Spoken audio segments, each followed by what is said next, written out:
Mi nombre es Estela Nayad y hoy vamos a hablar del caso real que aparece en la película de It 2, el asesinato de Charlie Howard, el verdadero Adrian Mellon, un terrible crimen de odio. ¿Intrigados? Acompañadme en esta misteriosa historia. Pero antes no olvidéis suscribiros a mi canal para ver más vídeos como este. Dadle a la campanita de notificaciones para que os avise cuando subo un nuevo vídeo y seguidme en mis redes sociales. Bajad las luces, subid el volumen. Y ahora sí, comenzamos. El caso de Charlie Howard.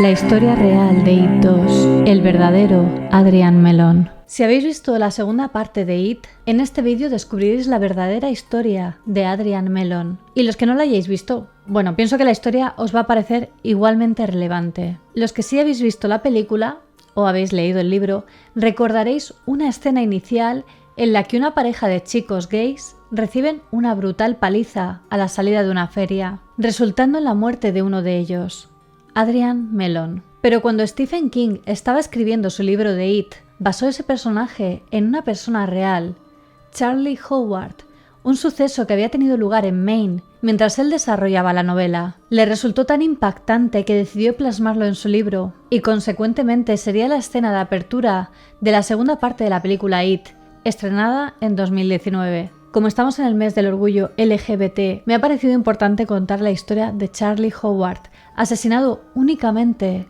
por su orientación sexual, y darle un poco de visibilidad porque no es muy conocida y porque además en realidad no tuvo la justicia que se merecía. Y bueno, me voy a poner un poco seria porque es un caso bastante duro y bastante injusto. Pero empecemos por el principio. Charles O. Howard nació el 31 de enero de 1961 en Portsmouth, New Hampshire. Era un joven de cabello rubio, era de constitución menuda y sufría de un asma severo. Desde pequeño sus compañeros se reían de él y en el instituto sufría bullying debido a su orientación sexual. Charlie supo desde muy temprana edad que era gay, pero en aquella época ser gay abiertamente no era algo muy común, especialmente en alguien tan joven.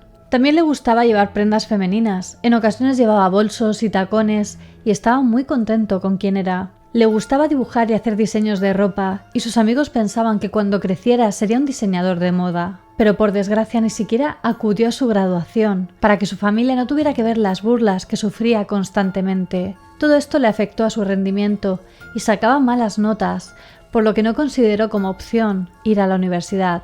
Charlie dejó su ciudad natal en Portsmouth y se asentó en Ellsworth, Maine. Allí tuvo una pareja durante algún tiempo, hasta que rompieron en enero de 1984. Tras esto decidió mudarse una vez más, en esta ocasión a Bangor, Maine. Allí conoció a Paul Nodin y Scott Hamilton y se hizo muy amigo suyo, pero le costaba mucho encontrar trabajo y no tenía dinero. Así que en aquel momento Charlie llegó al punto de ser indigente y sin perspectiva de futuro, de modo que Paul y Scott decidieron acoger a Charlie en su casa. Un mes más tarde, y viendo que la situación no mejoraba, Scott y Paul convencieron a Charlie para que volviera a Portsmouth para vivir con su madre y su padrastro. Él accedió, pero no llevaba allí ni una semana y la situación ya era insoportable. Cuando llamó a Scott y Paul, pudieron darse cuenta de que estaba pasándolo muy mal y le invitaron a que volviera a su casa en Bangor. Charlie volvió más animado y determinado. Se unió a la iglesia unitaria de la calle Union Street y a un grupo de apoyo de Bangor llamado Interwave. Estas eran las únicas dos organizaciones que admitían a miembros de la comunidad LGBT. Allí hizo nuevos amigos y empezó a aceptarse más a sí mismo. Para agradecerles el apoyo, Charlie les preparó una cena de Pascua a Paul y Scott y decoró la casa como sorpresa. Con el tiempo las cosas mejoraron y Charlie alquiló un apartamento en First Street, cerca de su iglesia, y además adoptó a un gatito. Por desgracia, en aquel momento la comunidad homosexual vivía malos tiempos, en los que no podían mostrar cómo eran realmente. Pero Charlie estaba muy contento con cómo era. No le importaba que se supiera y no le importaba nada ser llamativo. A veces llevaba maquillaje, joyería y accesorios femeninos y siempre cantaba la canción I Am What I Am, del musical La Cage aux Folles. En el año 1984 no abundaba la tolerancia hacia la homosexualidad. Los miembros del colectivo recibían palizas a menudo y muchos no se atrevían ni siquiera a denunciarlas. Charlie era constantemente atormentado por los chicos de un instituto local. También le habían pedido en más de una ocasión que abandonara un club nocturno por bailar con un hombre. Mucha gente de la localidad era descaradamente cruel con Charlie o con cualquier otra persona gay.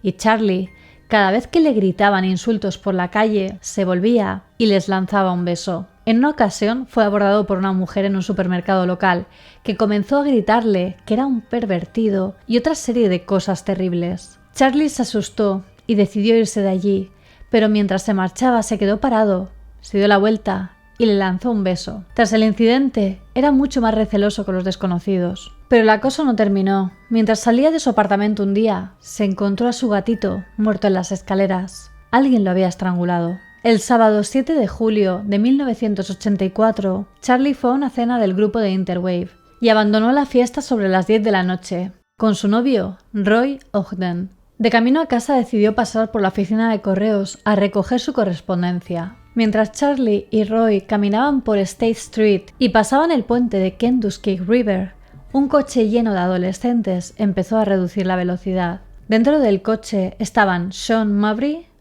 Jim Baines, Daniel Ness y 2 chicas. Venían de una fiesta, habían salido a comprar alcohol con el DNI falso de una de las chicas. Cuando vieron a Charlie, los chicos bajaron del coche y comenzaron a perseguirlo y a acosarlo, y las 2 chicas se quedaron en el interior del vehículo. Los adolescentes les empezaron a preguntar a gritos si eran gays, y Charlie empezó a correr en cuanto reconoció el coche de un incidente previo. Los chicos le gritaban insultos y finalmente le alcanzaron. Debido al asma, Charlie cayó al suelo sin poder respirar bien. Roy había continuado corriendo hasta que llegó a State Street, donde se dio la vuelta para ver qué pasaba. Los chicos comenzaron a saltar sobre Charlie y le pegaban y le daban patadas. Jim Baines, uno de los adolescentes, gritó que lanzaran a Charlie sobre el puente y le agarraran de las piernas. Llegados a este punto, Charlie suplicaba por su vida y, agarrado a la barandilla con todas sus fuerzas, les suplicaba que no le lanzaran al agua porque no sabía nadar. Ellos consiguieron soltarle los dedos de la barandilla y comenzaron a balancearlo sobre el puente, hasta que Sean Mowbray le dio el empujón final y lo tiró al río. Mientras los chicos volvían apresuradamente al coche, las chicas comenzaron a arrancar el vehículo. Antes de subirse, le gritaron a Roy desde lejos, amenazándole con que no dijera nada. Roy ignoró esto y fue corriendo a pedir ayuda y activó la primera alarma de incendios que encontró en State Street. Comenzaron a sonar las sirenas y tuvo lugar una búsqueda de Charlie en la presa del río. A la 1 de la mañana del 8 de julio de 1984 encontraron a Charlie, que por desgracia había fallecido en el río. La autopsia determinó que había sufrido un ataque de asma severo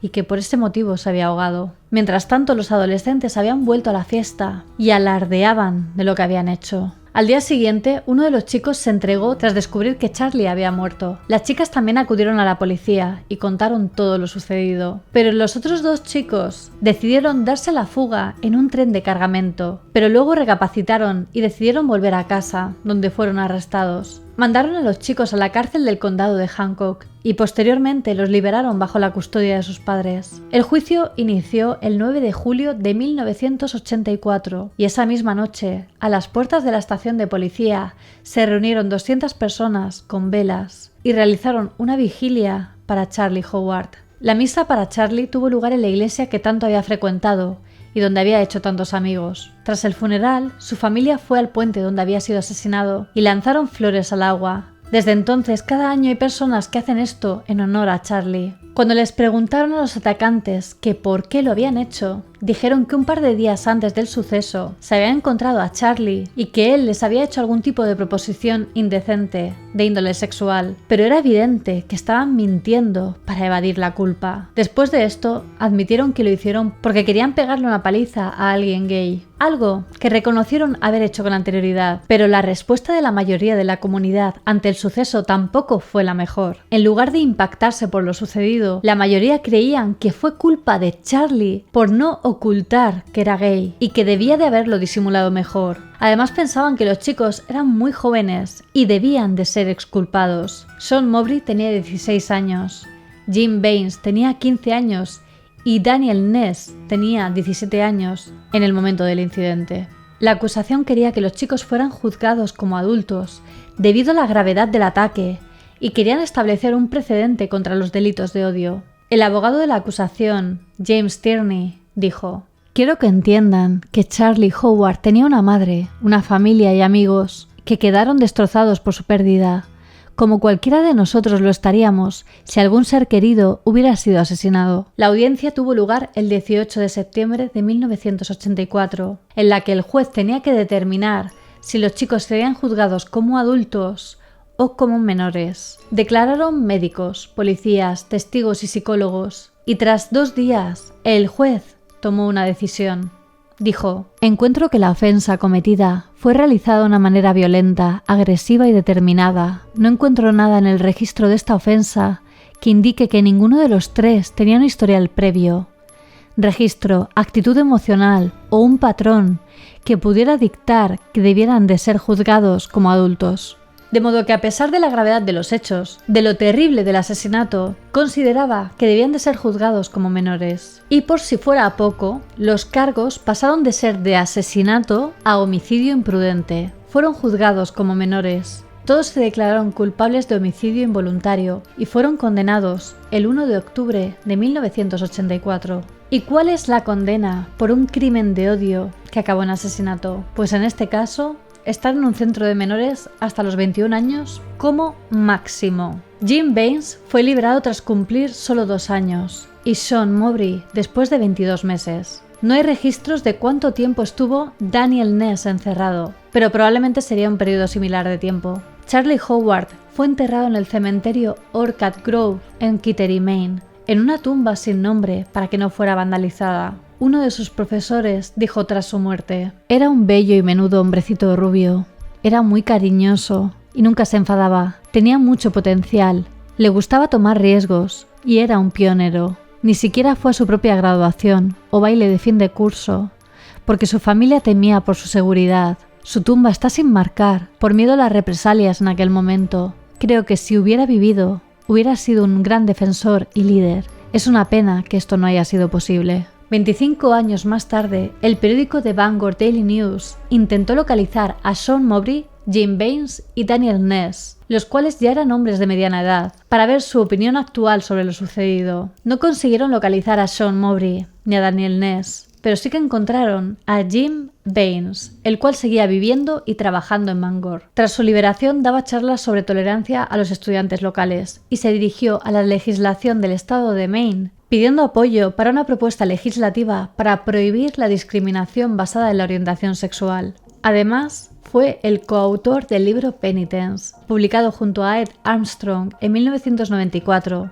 del cual no aceptó ningún beneficio económico. Sean Mowbray se arrepiente de su participación en el crimen y dice que piensa en Charlie Howard cada día. Se erigió un monumento en honor a Charlie Howard cerca de donde tuvo lugar su asesinato, y grabada en la piedra hay una inscripción que dice: «Que los ciudadanos de Bangor continuemos cambiando el mundo a nuestro alrededor hasta que el odio se convierta en paz y la ignorancia en comprensión». También se estableció el 7 de julio, día de la muerte de Charlie Howard, como Día de la Diversidad en Bangor. Por desgracia, en mayo del 2011 vandalizaron el monumento en honor a Charlie Howard. Habían escrito insultos con graffiti y habían roto algunas partes. Fueron sus familiares los que lo limpiaron y lo arreglaron. En 1981, Stephen King comenzó su novela It.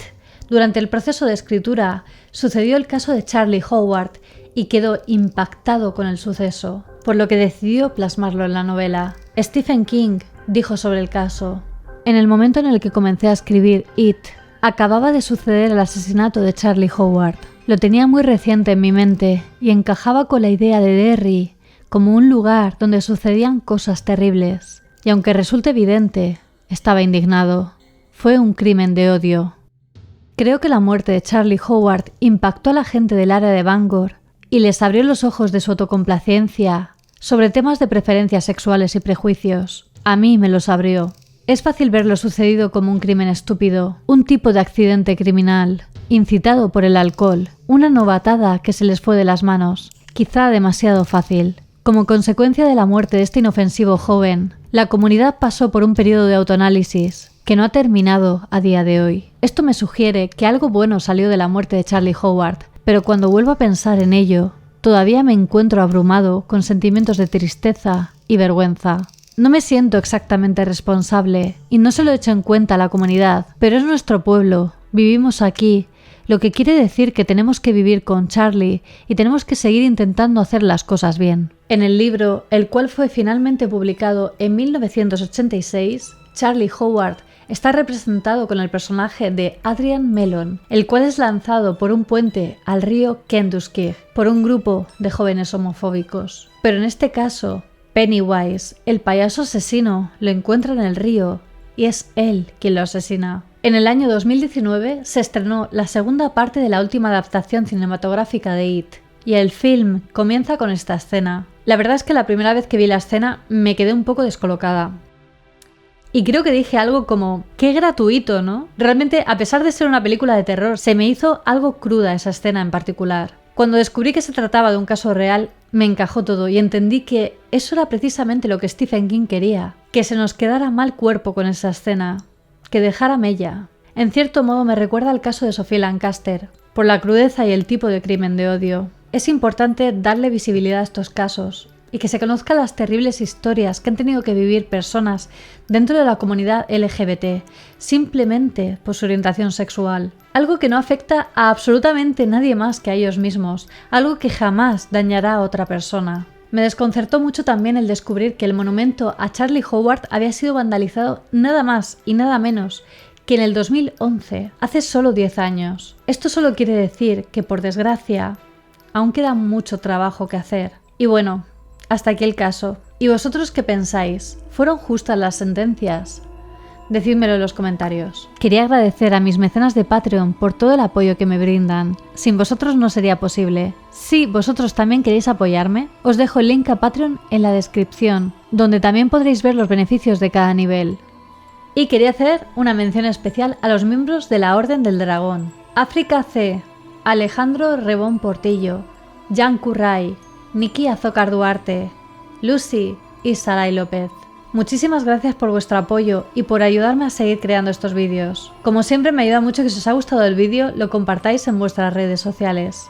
Dadle like, así sabré que queréis que haga más vídeos como este. Suscribíos a mi canal y dadle a la campanita de notificaciones. No olvidéis seguirme en todas mis redes sociales, os las dejo por aquí y en la descripción, especialmente en Instagram, que es donde estoy más activa y subo material muy interesante. Y ahora sí, me despido, nos vemos en el próximo vídeo. Recordad que subo nuevos vídeos cada semana. ¡Hasta pronto!